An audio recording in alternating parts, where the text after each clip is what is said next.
Fala pessoal do canal, Sermon aqui, sejam todos muito bem-vindos a mais um vídeo. E no vídeo de hoje trago pra vocês a minha crítica honesta da segunda temporada de Cobra Kai. E bom pessoal, eu tenho muita coisa pra falar dessa temporada. Pra quem não sabe, eu já assisti todas as 6 temporadas de Cobra Kai e todos os 5 filmes. Aí agora eu estou reassistindo as temporadas de Cobra Kai com a minha namorada. Eu já fiz a minha crítica da primeira temporada, que eu vou deixar no izinho aqui caso vocês queiram assistir. E eu recomendo, porque ficou uma crítica, modéstia à parte, magnífica. E eu vou agora trazer para vocês da segunda temporada. Eu tenho muita coisa para falar, muita coisa mesmo. Então já vai deixando o seu like, já se inscreve aqui no canal, que isso me inspira a trazer ainda mais conteúdos para vocês.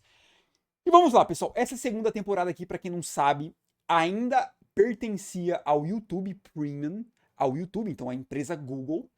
E a partir da terceira temporada, os direitos da série Cobra Kai foram comprados, adquiridos pela Netflix.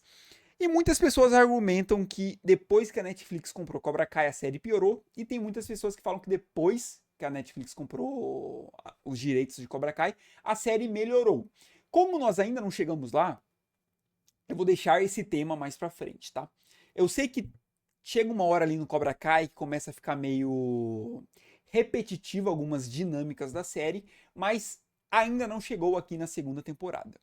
E como essa série foi planejada pelo YouTube Premium, eu pessoalmente sinto que ela realmente foi planejada como 2 temporadas completas, sabe? Eu não acho que eles fizeram a primeira temporada e depois pensaram, não, vamos ver o que a gente vai inventar para a segunda, porque tudo que ficou em aberto da primeira temporada foi finalizado aqui na segunda. A reaparição do John Kreese, que é o sensei do Johnny Lawrence, lá do primeiro Karate Kid. E aqui na segunda temporada, você só precisa ter assistido o primeiro Karate Kid. O 2 e o 3 nós citamos mais pra frente nas próximas temporadas de Cobra Kai. Mas até o momento, você só precisa assistir o primeiro filme da franquia Karate Kid. E temos o John Kreese de volta na série, e eu acho muito bem feito como aos poucos ele vai tomando o controle do Cobra Kai. Ele chega ali como quem não quer nada, com uma carinha de coitado, não é, Johnny, eu estive passando por poucas e boas nesses últimos anos, né? Porque, para quem não sabe, o Cobra Kai fechou depois do primeiro filme. Aí eles reabrem no terceiro, e para quem assistiu o terceiro sabe o que acontece. Mas como eu disse, vamos só focar no primeiro Karate Kid aqui. E o Johnny, ele fica com dó do Kreese, cara, porque o Kreese era a figura paterna do Johnny. Ele não tinha uma relação com o pai dele, e ele tinha uma relação horrível com o padrasto dele. Então o Kreese é meio que o pai adotivo do Johnny Lawrence. Então ele fica com dó, ele fala, não, cara, pode ficar aqui. Aí o John Kreese, ele fica só como um observador. Ele não é nem sensei no começo dessa temporada, ele fica só observando o jeito que o Johnny Lawrence treina os seus alunos. E aos poucos ele vai tomando as rédeas, ele vai falando com os alunos, ó, vocês têm que obedecer o Johnny Lawrence, vocês têm que obedecer o seu sensei, ele que fez vocês se tornarem independentes, com uma autoestima alta. Ele que fez o que vocês são hoje, então obedeçam o seu sensei. E o Johnny vai gostando disso, tipo, não, pô, a minha figura paterna tá me auxiliando a treinar meus alunos. E aos poucos ele vai se tornando co-sensei, que é um sensei auxiliar do sensei principal. Até o momento que vem um episódio que nos é retroduzidos todos os membros do Cobra Kai do primeiro filme. Eu achei muito legal. Eles pegaram literalmente todos os atores que participaram de Cobra Kai lá no primeiro Karate Kid de 1984 e trouxeram eles de volta, cara. E foi uma dinâmica muito legal. Por mais que o final é triste, né, que tem a morte de um dos membros e tal, mas todo o episódio foi muito bem feito. Para quem assistiu o primeiro Karate Kid, cara, aquece o coração ver literalmente os mesmos atores, sabe? E todos os membros do Cobra Kai ficam muito putos com o Johnny quando ele fala que trouxe o John Kreese de volta pro Cobra Kai, porque, pô, o John Kreese, ele era um péssimo mestre, era um péssimo sensei, professor, no caso. Então todos ficam bolados com o Johnny. E o Johnny, ele se liga nisso, ele fala assim, putz, por que todo mundo aqui ficou meio puto com ele, sabe? Então acho que eu vou repensar aqui se eu mantenho ele como sensei. E nessa viagem do Johnny Lawrence, o Chris aproveita para tomar as rédeas do Cobra Kai. Ele começa a ensinar todos os alunos a serem muito mais agressivos do que o Johnny Lawrence ensinava. Então, cara, esse no mercy, esse sem misericórdia, sem piedade, que é um dos lemas do Cobra Kai, o John Kreese leva à máxima potência. Você não vai ter piedade mesmo. Seu inimigo tá caído, sem chance de se defender, você vai finalizar ele. E é o que o John Kreese começa a ensinar para os senseis. E essa crítica, como vocês estão vendo, eu tô focando muito agora no John Kreese, porque eu vou pegar essa minha crítica nesse vídeo e vou focar num personagem novo, num personagem importante da série, vou destrinchar tudo sobre ele na temporada e eu parto pro próximo. Nós estamos falando atualmente do John Kreese. E aí no final, que o Johnny vê os ensinamentos do John Kreese pro Miguel, ele vê como que o Miguel tá uma pessoa má mesmo, ele tá agressivo, ele não tá tendo piedade, de novo, a máxima potência. Ele chega no John Kreese e fala assim, cara, eu não gostei do jeito que você tá ensinando meus alunos. Aí o John Kreese fala assim, eu abri o Cobra Kai, você vê o ego do John Kreese, e o Johnny percebe. E o Johnny fala assim, ó, eu achei que isso ia dar certo, mas me arrependi, nunca mais pise seus pés no Cobra Kai. E no final da temporada, que acontece com o Miguel, que ele se machuca e tal, o Johnny tá indo lá, ele tá totalmente bêbado, magoado pelo que aconteceu com o Miguel. Ele tá abrindo a porta do Cobra Kai, ele começa a ouvir barulhos de treino. Dando soco e tal. E o Cobra Kai, a estrutura do Cobra Kai, tem uma sala principal, que é onde todo mundo treina, e tem meio que um salão extra, que tem um escritório e meio que uma garagem, ou meio que uma área ali que não tem nada. E o John Kreese tá treinando todos os membros do Cobra Kai, tirando o Miguel, ali nesse salão extra, que seria meio que um estacionamento, ou uma garagem, ou um quartinho, um pouquinho grande, claro, que não acontece nada ali. Geralmente eles têm reuniões mais privadas entre o John Kreese e o Johnny nesse salão. Ele se aproveitou desse salão, que não é o principal, e tá treinando os caras. E todos os membros do Cobra Kai defendem o John Kreese. Fala assim, não, tipo, entre o Johnny Lawrence e o John Kreese, nós escolhemos o John Kreese. Porque o Miguel, ele, na cabeça desses adolescentes, ele só se machucou do jeito que ele se machucou porque o Miguel teve piedade, que é o que o Johnny Lawrence ensina pra ele. Fala assim, ó, é muito diferente ser um cara impiedoso de ser um cara sem honra. Se seu inimigo tá ali sem chance de se defender, você não precisa esmagar ele, sabe? Você pode só, tipo, terminar a luta. E é o que o Miguel faz com o Robin. E o Robin, na raiva, derruba o Miguel se machuca.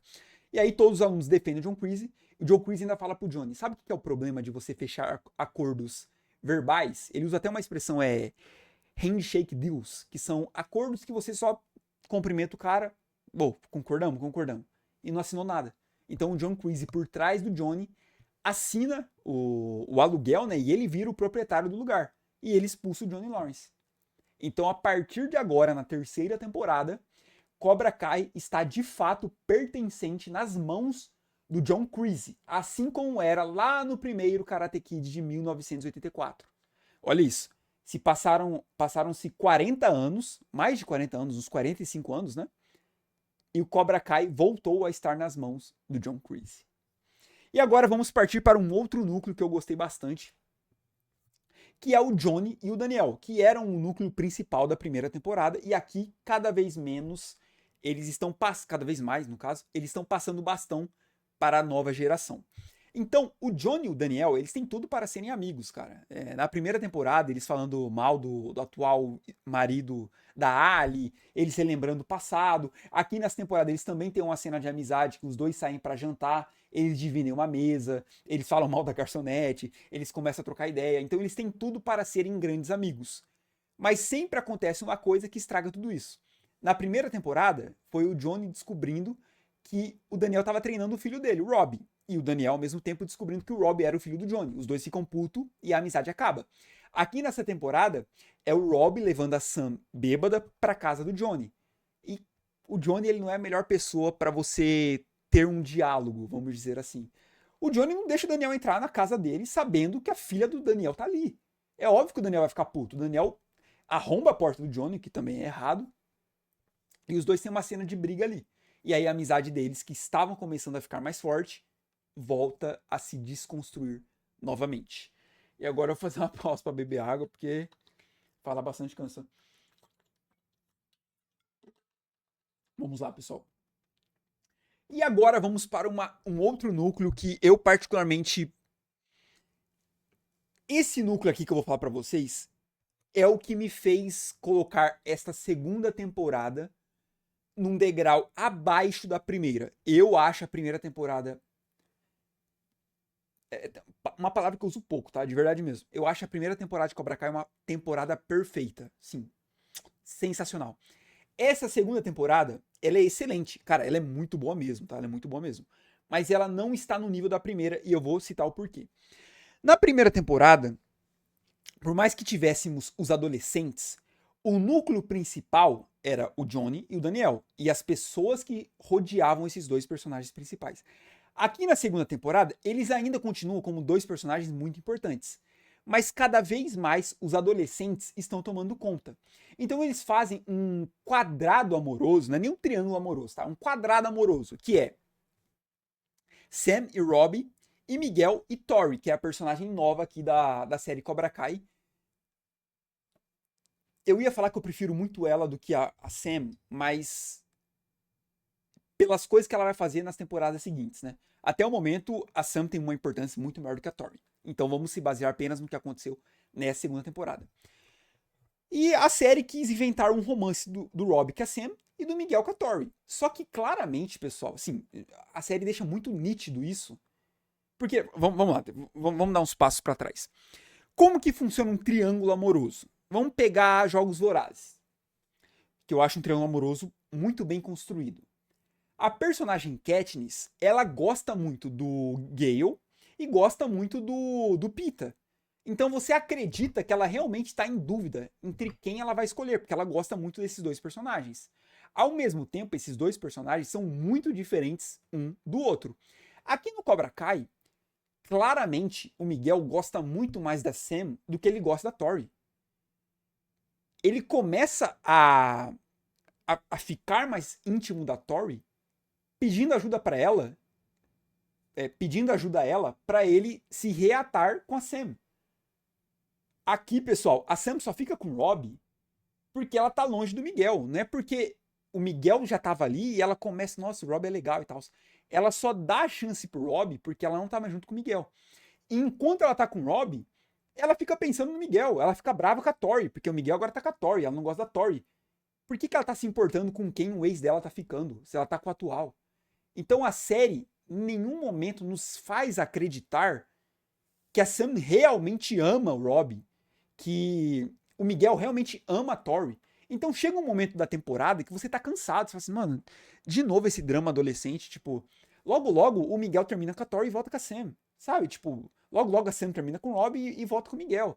Tanto que no final da temporada, e isso é algo muito feio, tá, cara? Porque no final da temporada, a Sam e o Miguel, eles traem o atual namorado e namorada um com o outro, cara. Então, assim, isso é muito feio, velho. Trair, acho que todo mundo sabe que trair é errado, né? Então, tipo, pô, a Sam traiu o Robbie que tava fazendo tudo pela Sam. O Miguel traiu a Tori, que tava ajudando ele a superar a ex. Então é algo muito feio. Mas, como eu disse, em nenhum momento a série nos faz acreditar que eles realmente estão em dúvida sobre quem escolher. A Sam tá em dúvida. Eu quero o Robbie ou eu quero o Miguel? Não, porque toda vez que o Miguel tá em cena, você vê que ela fica fragilizada, ela fica, sabe, tipo, com ciúme dele, pensando nele. Toda vez que a Sam tá ali, cara, no episódio que eles estão patinando, toda vez que a Sam tá sozinha, o Miguel vai atrás dela. Não, como é que você tá e tal? Desculpa pelo que aconteceu. Então você vê que ele realmente gosta dela e ela gosta muito dele. Então é um quadrado amoroso que, na minha opinião, não funciona.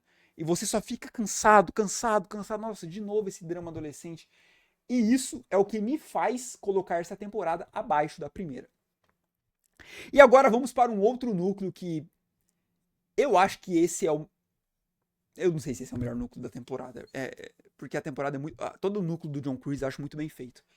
Temos o melhor personagem de Cobra Kai. É claro que na minha opinião, porque esse canal é meu. Então, tipo, tudo que eu falo aqui é minha opinião. Tanto que eu sempre falo no final dos vídeos. Não é uma verdade absoluta. É apenas a opinião do Murilo, do canal do Sr. Murilim. Né? Sr. Murilim entre aspas, um personagem, né? É a opinião do Murilo. O Falcão, pra mim, é sensacional, cara. A construção desse personagem, até o atual momento, vamos ignorar o que acontece nas próximas temporadas. Estou falando do Falcão da primeira e segunda temporada. Toda vez que o moecano do Falcão muda de cor, muda de estilo, é a série nos mostrando, através de um visual, de como vai ser a personalidade desse personagem durante a temporada. Então vamos pegar o Falcão na primeira temporada, em que ele era o Eli. Ele tinha um cabelo padrão, um cabelo comum entre as pessoas, e ele sofria um bullying lascado. Não estou falando que ele sofria bullying por causa do cabelo, só estou usando como referência. Ele tinha um cabelo comum e sofria um bullying muito, muito, muito pesado. E lembra que eu falei que essa primeira temporada e a segunda era um ciclo completo? Se a gente lembrar, lá na primeira temporada, tem uma professora que fala para os alunos, ó, uma mãe ligou pra gente reclamando que vocês estão fazendo bullying por causa do lábio do filho dela e tal, claramente fazendo uma referência ao Falcão. Aqui na segunda temporada tem um episódio que eu acho magnífico, que mostra a mãe dele falando com ele chorando na época que ele sofria bullying e ligando pra escola, ó, vocês não podem deixar meu filho sofrer bullying e tal. Aí a mãe dele fala pra ele, ó, a professora vai mandar um comunicado amanhã, que é esse comunicado que a gente vê na primeira temporada. Olha como que essas duas temporadas funcionam perfeitamente como um ciclo fechado. YouTube Premium fez algo sensacional. E aí na primeira temporada, ele sofria bullying com o cabelo normal dele. Ele coloca o primeiro moecano dele durante a série Cobra Kai, que é o moecano da cor azul. E a partir do momento que ele tem esse moecano, ele cresce, ele fica grandão. Ele fica assim, ó, a autoestima dele cresce, ele começa a treinar, ele é um dos melhores alunos do Cobra. Ele é o segundo melhor aluno do Cobra Kai, tirando o Miguel. Extremamente forte. Ele começa a não suportar mais as nerdices que o Demetri fala com ele. Então, toda vez que o Demetri fala alguma coisa pra ele, ah, lembra que a gente era os irmãos binários, que a gente fazia uma música juntos e tal? Ele olha pro Demetri sério e fala assim, mano, para com essa merda. Não vem falar essas merda pra mim. Uma expressão séria. E o ator que faz o Falcão, o Jacob, ele é o melhor ator dos adolescentes, assim, disparado. Dos adolescentes, ele é o melhor ator. Cara, o ator que faz o Rob, o ator que faz o Miguel, eles se esforçam, mas eu não acho que eles têm habilidade suficiente de atuação como o ator que faz o Rob. Outro exemplo, tô até mudando de assunto. O ator que faz o Johnny Lawrence. Eu acho ele um ator muito melhor do que o ator que faz o Daniel. Cara, o Daniel, toda vez que é uma cena de drama, ele não consegue fazer cara de choro, você acredita? O Johnny Lawrence, toda vez que ele tá com o John Creasy, você vê, e isso é genial do ator, as expressões faciais dele, de que ele não consegue questionar o Creasy. Ele fica meio, tipo, sabe, com o olhinho dele assim, cara, sensacional, sensacional. Mas vamos voltar ao Falcão. Quando ele tá com o cabelo azul, ele começa a impor as vontades dele sobre o Demetri. Ele arranja uma namorada. Cara, ele fica grandão, a autoestima dele tá insana.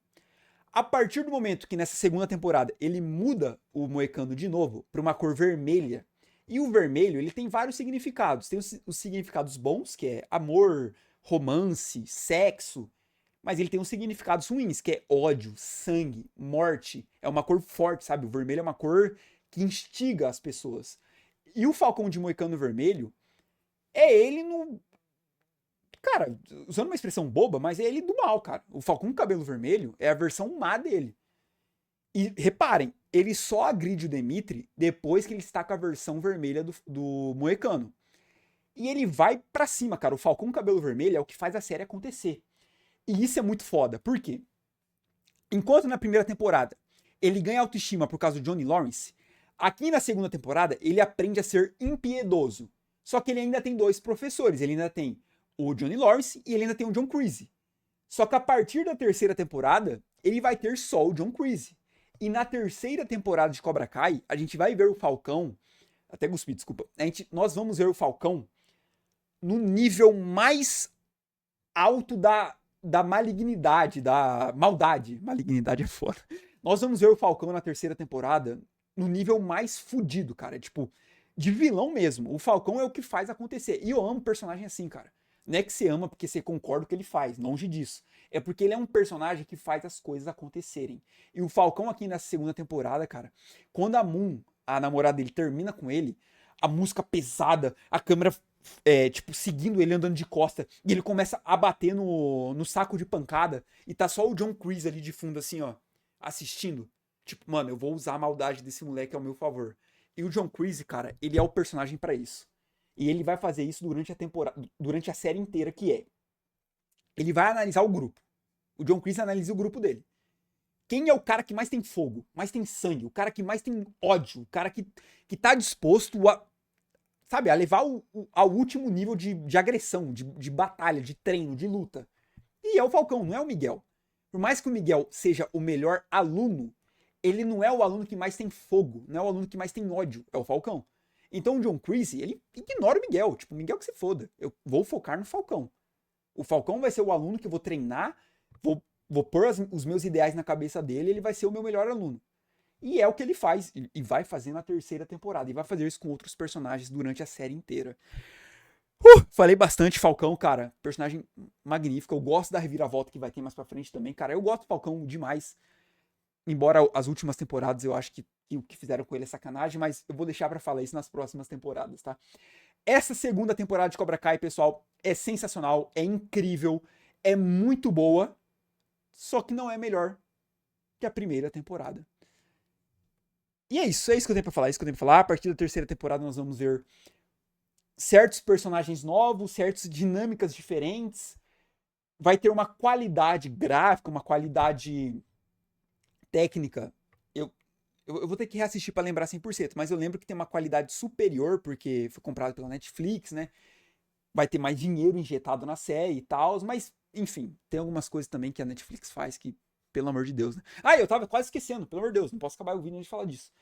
Temos, talvez, a cena de luta mais bem coreografada na série até o atual momento, que é a luta na escola, cara, que é uma luta com plano sequência de vários alunos se agredindo sem parar, um batendo no outro, o Falcão batendo em 3 ao mesmo tempo, o Rob lutando com o Miguel, a Sam lutando com a Tori lutando sem piedade também. Só que tem uma coisa que eu fiquei incomodado, até falei com a minha namorada nessa luta, que é o final dela, que assim, pô, essa luta... Ah, e o Dimitri também dando um golpe, né? Ele demorou pra aprender, mas ele batendo no Falcão também foi muito bem feito. Só que vamos lá, pessoal. Essa batalha não é em um campeonato. Não existem regras numa luta de rua, vamos dizer assim, né? Dentro da escola. Então o Rob, ele não teve intenção de derrubar o Miguel do terceiro, segundo andar. Ele não teve intenção disso. A intenção do Rob era bater no Miguel, assim como a intenção do Miguel era bater no Rob. Então eu não gosto muito da série fazer parecer que o Rob é um vilão. Tipo, a Sam fica brava com o Rob. Ah, o que você fez? Tipo assim, mano, eu bati nele, tá todo mundo se batendo, tá ligado? Tipo, eu fiz o que tá todo mundo fazendo. É óbvio que as consequências do Rob ter derrubado o Miguel foi uma consequência muito mais pesada do que de todos os outros alunos, mas ele não teve a intenção de fazer isso.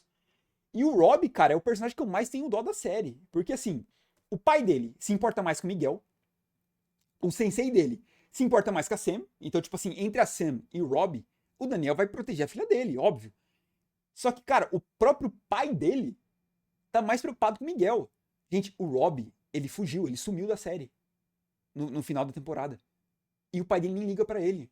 Liga literalmente, não pega o telefone e liga: Ô, Rob, onde você tá? Você tá bem? Vamos ver o que aconteceu. O Daniel também não. Cara, eu fiquei com dó do Rob. A própria mãe do Rob, cara, abandonou ele pra viajar com um cara, sei lá pra onde. Depois volta, vai se internar numa clínica. Então o Rob dos adolescentes é o que eu mais tenho dó. Porque a Sam tem os pais ricos, bem de vida, ela tem namorada, ela tem tudo. O Miguel tem a mãe, tem a avó, tem o sensei, que é uma figura paterna pra ele. A Tori e o Rob são cara, é que ainda não passou o passado da Tori, né? Mas a Tori e o Rob são os dois personagens que eu mais sinto dó da série, assim, mais pra frente, né? E até agora também. Enfim, falei bastante, acabei falando coisas que vai acontecer nas próximas temporadas, que eu estou me arrependendo de ter falado. Mas enfim, pessoal, lembrando, eu sempre gosto de falar isso em todos os meus vídeos, tudo que eu falo aqui são apenas as minhas opiniões, não são nenhuma verdade absoluta, tá bom, pessoal? Por favor, por favor. E é isso, eu conto com o seu like, falei bastante, conto com a sua inscrição, que isso me inspira a trazer ainda mais conteúdos pra vocês. É nóis, tamo junto e eu te encontro no próximo vídeo. Falou!